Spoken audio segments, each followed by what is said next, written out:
Ano ang mangyayari kapag nakipag-isa ka kay Kristo? Hanggat ang isang tao ay hindi nakikipag-isa kay Kristo, hindi niya kayang baguhin ang kanyang sarili.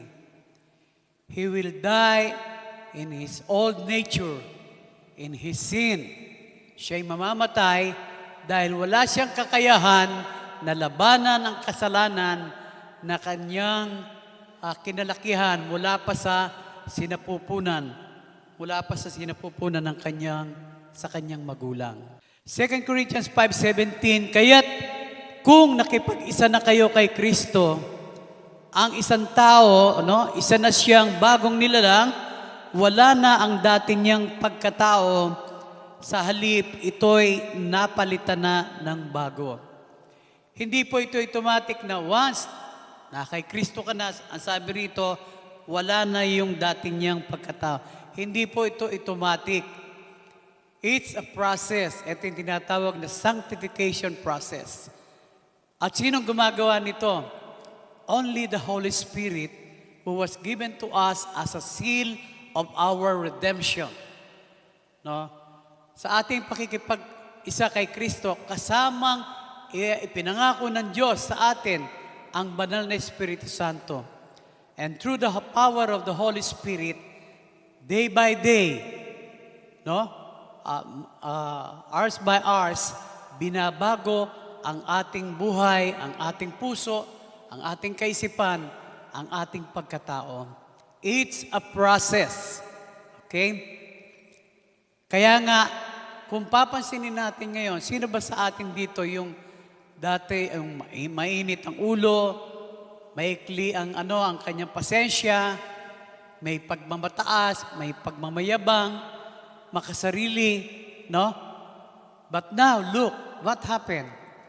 In the process of time, by the grace of God, by the power of the Holy Spirit, nabago po tayo. Yan ang sinasabing, kapag ikaw ay nakipag-isa kay Kristo, ikaw ay magiging bagong nilalang.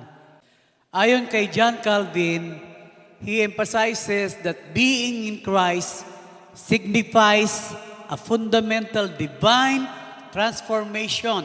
Transformation comes from above, where a believer becomes new creature, not merely reformed, but truly reborn by God's grace with old sins and ushering in a new spiritual life and relationship with God, confirmed by the Holy Spirit, work of regeneration, a radical change that sets believers apart as God's chosen people for eternal glory. Anong ibig sabihin nito? Ang Diyos ang kumikilos, ang Diyos ang siyang gumagawa upang ang tao na nakipag-isa kay Kristo ay magkakaroon ng bagong pagkatao. Bagong kaisipan, na transform na siya. No?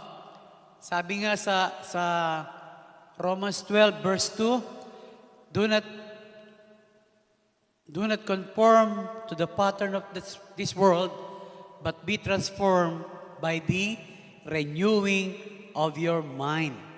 Hanggat ang ating kaisipan na hindi magbabago, we will continue to do our lives every day, same.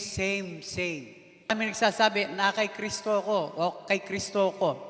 Lalo na ngayon, January na naman, alam niyo ba sa Maynila, sa Quiapo, panahon na naman ng tinatawag na Jesus Nazareno.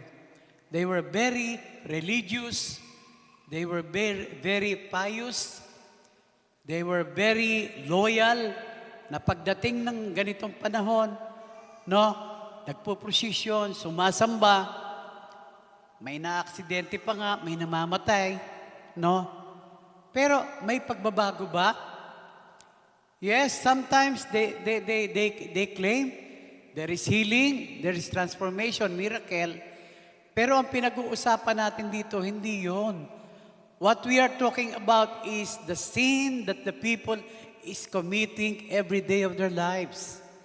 And that sin is the one who separated them from God. Hindi yung pagiging religyoso, hindi yung pagiging every Miyerkules o Sabado, nandun ka sa Baclaran, nasa Quiapo, nagsasakripisyo. And that, what the people are doing is good works. And the Bible says, good works will not lead you to God. Good works will not lead you to heaven. Only Jesus Christ is the way, the truth, and the life. Because no one comes to the Father except through Jesus Christ.